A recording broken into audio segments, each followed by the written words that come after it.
There we go. Are we there? Sorry. But anyways, yeah, so Jane hits me up with hi, and I'm just like, you know, I posted her picture and said, oh, look, like out of the blue, Jane wants to talk to me. It must be a trap. So now I've got Jane messaging me for the last 30 minutes trying to figure out what the trap is, because she doesn't know what a trap is other than what hip-hop culture has taught her. Apparently she's never seen fucking Return of the Jedi or Rambo, First Blood, or fucking Goonies, or fucking anything with a James Bond at the beginning. I don't know. But so I got a ride, and I was telling Johnny about Lyft. I was explaining Lyft to Johnny, and he was fascinated that there was an app that could respond faster than an actual friend. Like, I asked for a ride. It said in 7 minutes I was going to get a ride, and I had a ride in 2 minutes. Like, I hit up my friend Randy. I said, hey, Randy, can you give me a ride? He said, yeah, at noon. I hit him up at 9 a.m. Like, I don't know anybody that asks somebody for a ride when they need it 3 hours. You know what I mean? When they're like, hey, I'm going to queue up my friend and see if he can give me a ride in 3 hours. Well, I guess that would be one of those things that you do. But, like, whenever you're like, fuck, I need to get a ride over there really fast, call one of my friends. Hey, can you get me a ride over there? Yes or no? Not, yeah, I'll see you in 3 hours. That's not what I meant. Sorry, I'm yawning. I don't feel good. I'm sitting in my office, keeping the office dark because I still have the flu. But it's important that these things get discussed because I have a show to discuss them on. And I think at the end of the day, this is going to be a lot more therapeutic than Facebook ever will be. Because the thing about Facebook is that it gives me more things to think about before I even complete the fucking thought. So, yeah,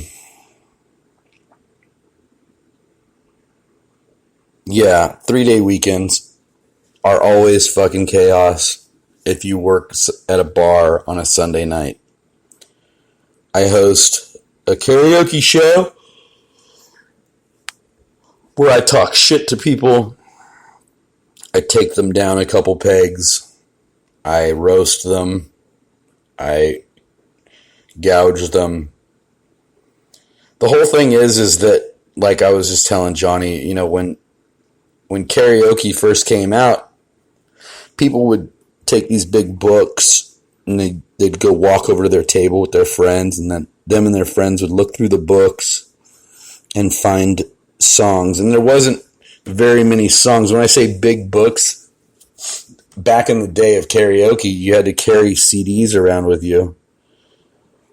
And some of those CDs only had one karaoke song on them. So if you had over 1,000 songs in a book, you were pretty fucking rad.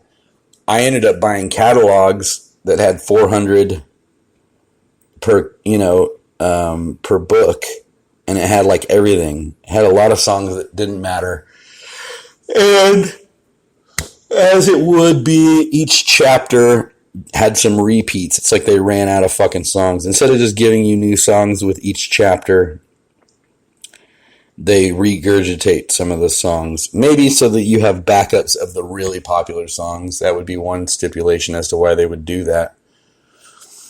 But then the era of digital happened, and so I started burning my songs off of, I had to rip them off of CD into the digital app. Oh, back then it was called a program, it wasn't called an app. And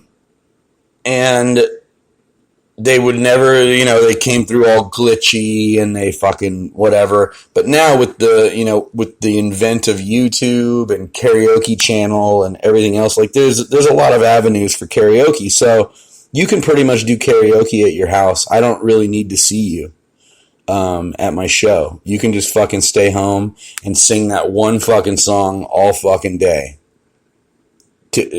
at home. Just don't come to my show.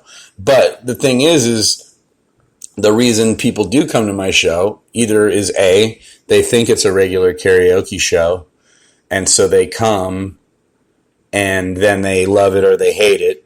2, they already know that they love it because they've seen it before, and so they come to be entertained. Or lastly, they just happen to walk in and they are actually totally unaware that it was karaoke or that I existed or that there's such thing as an act. It's so weird. Like, even as a karaoke host, I'm not allowed to be an act. I still have to, I'm still expected to be like a real fucking person. And I'm not, okay? I'm a fucking character. And I don't have to be a real person. I don't have to care. I don't have to fucking listen. I don't have to fucking talk to you directly. You can come and try and have a conversation with me, but chances are I'm doing my job, so I don't really have the fucking time or patience to fucking listen to your story. But so what happens on 3-day weekends is that you get this influx of people that don't normally go out on Sundays. So, I'm building this cool environment for every Sunday, and then 3-day weekends happening, and it's kind of like a storm hits, and all this little prepping that I've been doing and crowd building that I've been doing kind of gets annihilated. For one, because maybe those regulars have gone somewhere else because they're like, 3-day weekend, fucking, I'm going out of town, or I'm going to go to this other bar with my friends who never go out on Sundays and they finally get to come out with me, or, whatever the fucking case is, because there's other clubs that do special things on 3-day weekends, and that's cool. They can have my regular Sunday people. But, it's when, it's the people that go out and they don't know how to act at all. They're usually in their early 20s. I will say last week, was it last week or the week before? I think it was last week. I had a 21-year-old come through, and he was actually he was fairly pleasurable, as a customer. The thing is, though, is that for one, when you're new to the bar game, you irritate everybody. That's OG. Okay, granted, there's some people, and it's people want to act like they fucking evolved, and they're like, oh, well, no, this is how you need to treat them, and it's no, dude, I don't think that you should be allowed in a bar when you turn 21. I don't think you should be able to celebrate your 21st birthday at a bar. I think you should still have to go to fucking Funworks with the kids. And then slowly, once you turn 21, be introduced to the bar scene through time and, through small tests. I don't think that you should just fucking one night decide, hey, look, I'm finally legal, I'm 21, let me show you how I drink. Because there is no amount of backyard party training or or fucking drinking at your mom's living room with your homies, that is going to train you for the real life of the bar industry. And some people are going to fucking try and downplay this. You know, there's probably somebody listening that's saying, dude, it isn't that crazy. It isn't. Dude, it is. Because the thing is that there are key players that are involved in the bar industry. There are key business owners. There's fucking key clientele. And then there's your drunk ass. Your drunk 21-year-old fucking insignificant ass that thinks that you're the king of the world because it's your birthday. Well, see, when you get older, you realize birthdays also are nothing to fucking celebrate like that in public. If you want to get shitty and fucking fall down in your own pool of vomit, do that at home. Do that in your own garage. Do that with your fucking best friend holding your hair in your own toilet. Don't come to my fucking show unless you're intending to cry. Because apparently that's the new thing now, is everybody's a fucking crybaby. But so let's go back to what happened. So I'm doing my show, and near the end of the night, this young girl comes barging up to me. And while I'm actually talking on the mic to another customer who has patiently signed up and jumped through all of my hoops, you know, all of my stipulations and my browbeating of verbal abuse, they have earned their fucking chance on the stage. And this fucking newbie, drunk fucking chode, she comes in, cause she's fucking, you know, she's a big girl too. She's like, I don't know. She might have been wearing heels, or she might be an Amazon. I was sitting down, but she's not skinny. But this big girl comes barging in, and she's like getting in my fucking face. And I'm like, okay, you need to back up. And that was like the first time I warned her. And then she got in my face again. She left, but then she came back, got in my face, and started to yell at me that she wanted to sing. And so I said, don't fucking talk to me. I said it on the mic. Don't fucking talk to me. You fucking listen to what I'm going to fucking say. I'm going to explain the rules. You're going to write down 6 fucking songs. You're going to write your name at the top of the fucking list, and you're going to draw a picture of yourself on the back. If you can't do those things, then you can't be on my stage, and you're not going to touch my microphones. And while I was saying that, she smiled, as most drunk bitches do, and tried to grab my microphone and wrench it out of my hand. And I said, okay, now, and I put the mic down because I'm trying not to fucking make this a public deal. I mean, there's certain things that I will make public in the aspect of the show because it's fun banter. And I don't care if you want to say, fuck you, you suck. Yeah, I don't care. I don't care if you say that, okay? That's fine. But it's when you physically touch me, when you're going to physically fucking try and pull my fucking $150 fucking mic out of my hand. Or actually, the one that she grabbed was my nice fucking one. It's, I don't know. So, but yeah. So I'm like, dude, the fuck, you know? And, so I put my mic down. After she tries to grab it out of my hand, I put the mic down and I said, don't fucking touch my equipment. So she grabs my balls and gets in my face and says, oh, you don't want me to touch your equipment? I'll touch your equipment. And I looked at the guy she was with, and he's just fucking laughing. And so then I'm like, dude. And I say to her, you need to get the fuck back right now. So then she hits me in the balls a couple more times. And, you know, I'm just sitting there like a ball hit is never fucking... I'm not one of those sensitive balls guys. I have huge fucking testicles. And so they're like... It's kind of like the target that I have you know, that a lot of you imagine on my back or my face. It's no fucking different. It's just another target. Fucking another duck hunt for some of you bitches. And so it's like... It's, you know, I got samurai nuts. So she's fucking hit me in the fucking balls, And I'm just like, whatever, dude, you need to get the fuck back. And actually at that point was whenever I took the pen and paper out of her hand and I said, check it out. If I see you up here in my face again, you're going to get kicked out of the fucking bar. It's just that simple. So she fucking goes. Well, the thing is that whenever I'm playing it fucking too nice and I let this girl stay, so now she's walking around crying to other customers that I'm a piece of shit. And there's still customers that still are trying to wrap their head around what the show is. And so I had this one lady come up and she's like, why are you so mean? Why you fuck with that girl? Why you call her a bitch? And I'm like, well, I never called her a bitch. Like, fucking, matter of fact, my name's Buck Stallion. And I changed it from J. Smith Biatch because fucking all the bitches fucking thought it was always about them.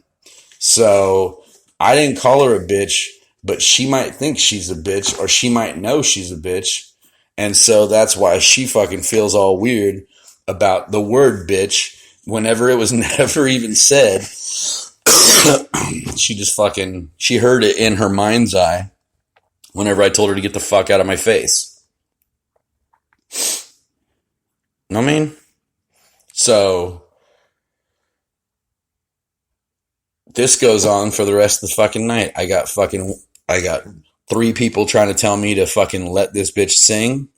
I got 3 people telling me to fucking be nicer. And then,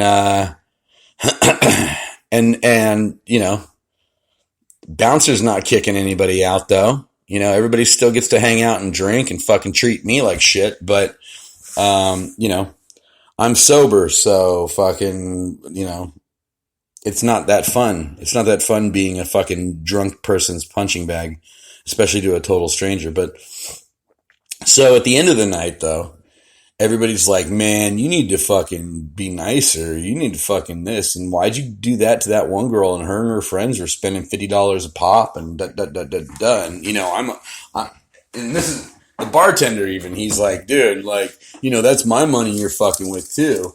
And I'm like, dude, like, there are liabilities that I don't want to fucking deal with. And I'm telling you right now, if I fucking went to that girl where she worked and I fucking slapped her in the pussy fucking 4 fucking times and said, oh, you don't like it when I touch your receptionist desk? Oh, you don't like it when I touch your equipment? Oh, you don't want me to fuck, you know what I mean? If I showed up at anybody else's fucking job, like a drunk fucking idiot, and fucking started slapping people in their fucking balls, I'd probably be arrested for sexual harassment. But for some reason, because I'm the karaoke guy, and, you know, I'm the one queuing up your fucking song, I get to fucking get treated like shit. Fuck you, you're a piece of shit.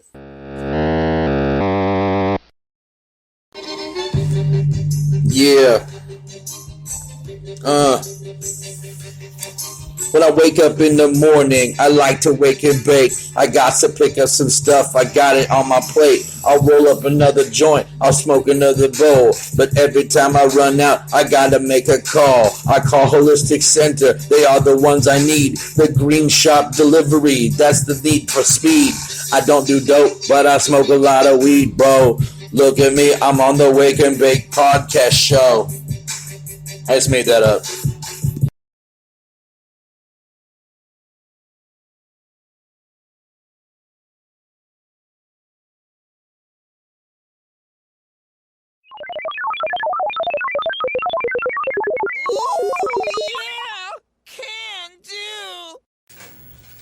Today's podcast is brought to you by Buck Stallion's Holistic Emporium, aka the Green Shop Holistic Center.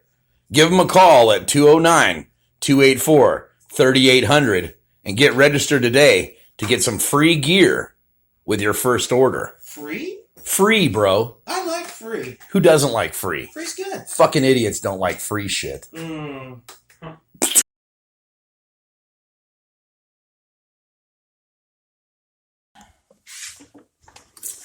I'm having a fucking heart attack right now.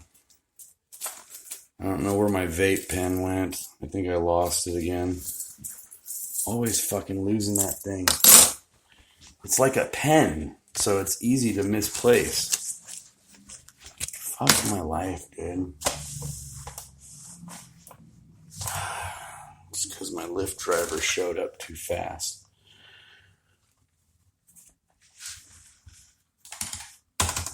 So,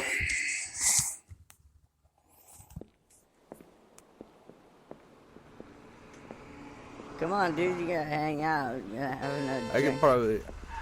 could probably hang out for like one more drink or something. No, totally. I mean, dude. You're buying, right? Yeah, of course. I mean, what do you want? A Pabst Blue Ribbon or something? Get him a 7 and 7. Why you gotta go so early, though? Yeah, dude, what's You know up? what I mean? No, I have to work in the morning. That's the only thing. Wow, Oh. that's understandable. Chick out you by your balls, huh? Alright, one more drink, maybe 2 more shots. I can hardly talk. Blah, blah, blah, blah, blah. Alright, one more drink, maybe 1 more shot. I can hardly walk. Maybe I should stop.